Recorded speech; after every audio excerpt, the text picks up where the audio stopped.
Hello. Good morning again. I want to thank my subscribers. I have 14 now. That's awesome. And thank you for subscribing to me. I hope I don't waste your time. Maybe a little bit of it. But I was going to try something today to describe something that, if you follow along, I cannot show you because I don't have cooking materials here. But I'm going to try to explain how to cook ribs, beef ribs, and how I cook them.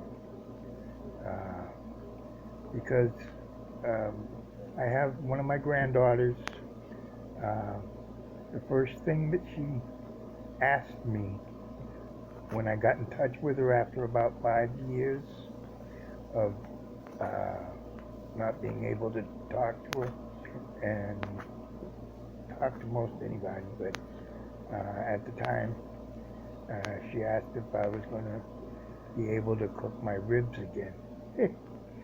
And it'd been a while since she'd had them. So I'm going to try to preserve these for posterity, and maybe she'll come across my channel and try them out herself, as well as you all. So first, you got to get some beef ribs. I imagine you could probably use pork spare ribs or pork baby back ribs the same way. Only the times that you use for cooking might change because they're smaller. But anyway, the beef ribs you take and I put them in a big pot, just as if the big old pots like we use for cooking spaghetti or something like that in there. Now, usually those strips of ribs are kind of long, so you might have to cut them in half or something like that so they fit in the pot properly.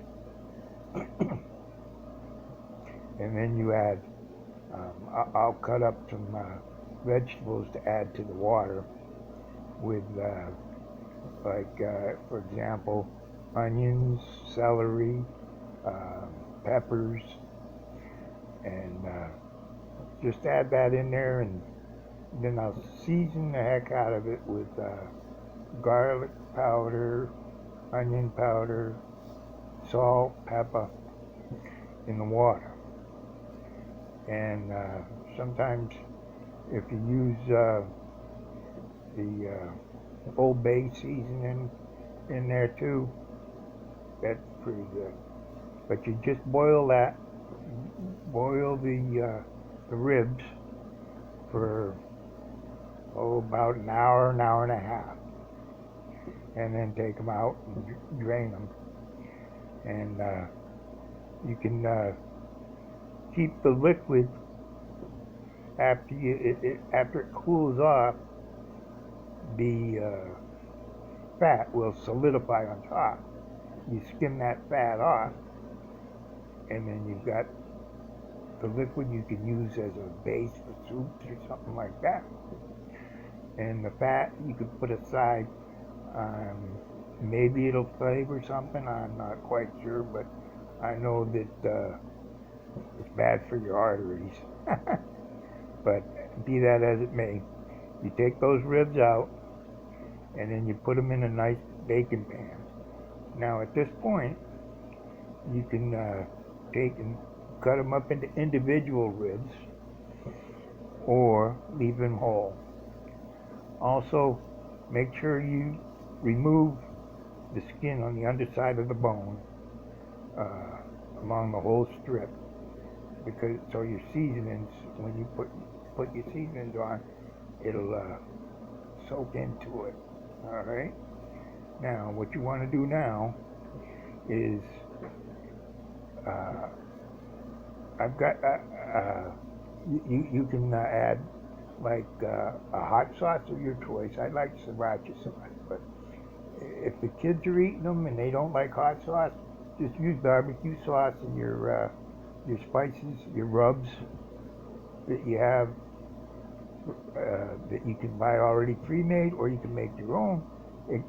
Experiment in your cabinet, your spice rack. All right, and I mean, let your imagination run wild. Okay, um, or else if you want to start uh, use hot sauce like I would. I'd take that hot sauce or sriracha sauce and rub it all over the rib, both back side and front side, and then I'd take some mustard and rub that into it too. Now what's that's going to do? That's going to hold your seasonings in there on the bones and on the meat, and then you just take your dry rub and you put that on there, and it'll soak in with the other that you already put on there. And you put that in the oven in the pan. Now put a little bit of the liquid that you saved from boiling them, put it in the bottom of the pan. You don't want to cover any of your ribs. You just want to have some liquid in the bottom of the pan. Oh, maybe about a half inch or so, maybe an inch. All right, and then you cover it with tin foil. Try not to let the tin foil touch the meat. All right, and you put that in the oven, and you cook that for about an hour and a half, about 350. Then you take the tin foil off and put it back in an hour. Put it back in the oven without the tin foil on it for about a half hour to 45 minutes until you check it and see that you got a nice crust on there. Then you take that out and let it cool just a little bit, because you want the juices to go right back into your meat. And then you just take your favorite barbecue sauce, whatever type you use, or homemade barbecue sauce that you make up, and you spread that on there, and put your sides that you're fixing to have with it, and go to town and eat.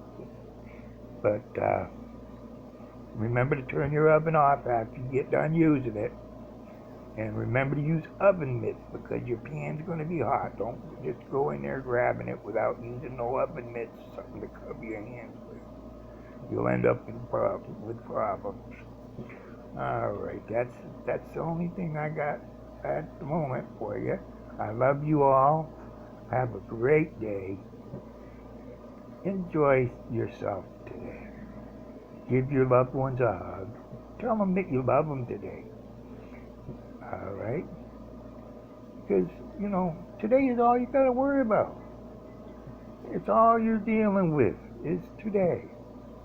No matter what's going on out in the world, that's what you got to deal with.